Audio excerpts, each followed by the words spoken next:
ستاری کرے گا. جیسے کسی بیٹے سے زیادہ محبت ہوتی ہے, وہ بیٹا ذرا چک بھی کرے تو باپ کیا کہتا ہے؟ باخبر ہو کر بے خبر ہو جاتا ہے نہیں ہوتا؟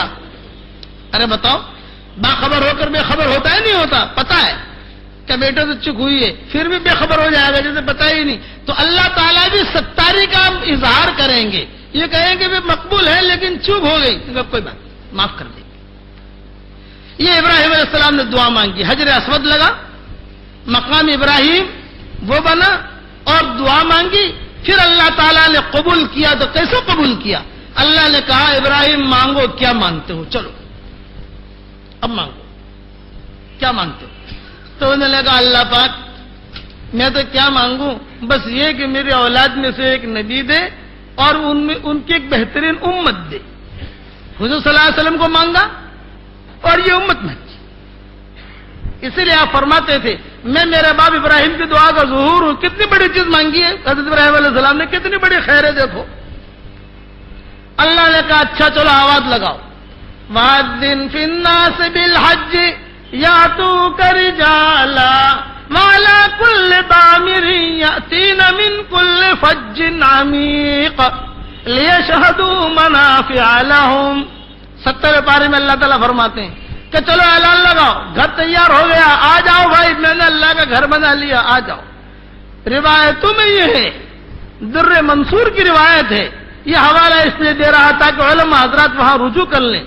در منصور میں یہ روایت تفصیل سے لکھی ہے کہ حضور صلی اللہ علیہ وسلم نے فرمایا جب ابراہیم علیہ السلام نے یہ آواز لگائی, جتنی روحیں تھیں انہوں نے لبیک پڑھی.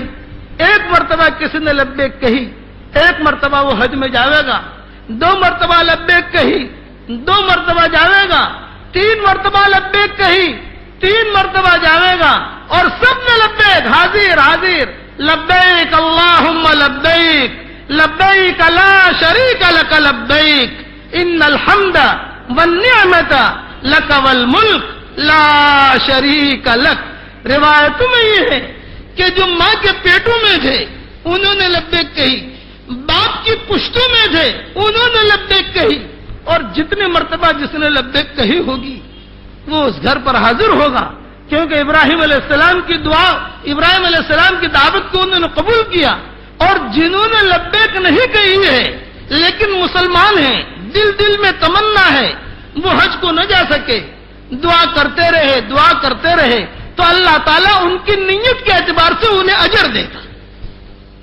کہ بعض لوگ بیت اللہ نہیں جا سکتے, زندگی بھر دعا کرتے ہیں اللہ تو ہمیں تیرے گھر پر پہنچا, حج ان پر فرض بھی نہیں ہوتا اور وہ بیچارے جا بھی نہیں سکتے, حالات ہیں, کمزور ہیں, غریب ہیں, لیکن نیت ہے, اس نیت پر بھی اللہ انہیں اجر دے گا.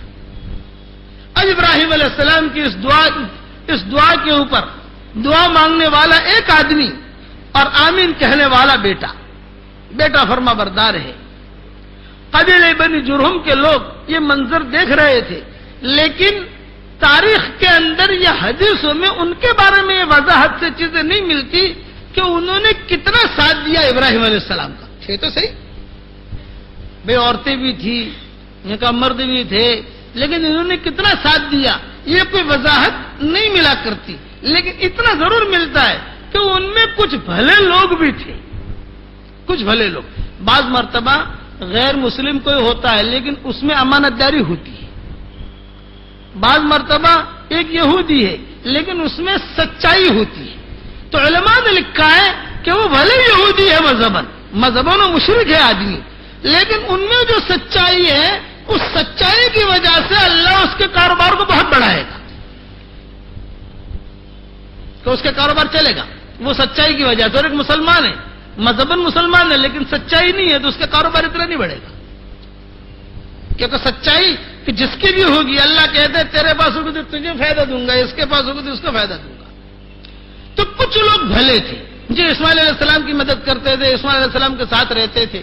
اب ابراہیم علیہ السلام جب روانہ ہونے لگے تو ابراہیم علیہ السلام نے اسماعیل علیہ السلام سے کہا بیٹا یہ گھر بن گیا, اب میں اس گھر کی پوری ذمہ داری تجھے سونپتا ہوں, اس گھر کی صفائی رکھنا,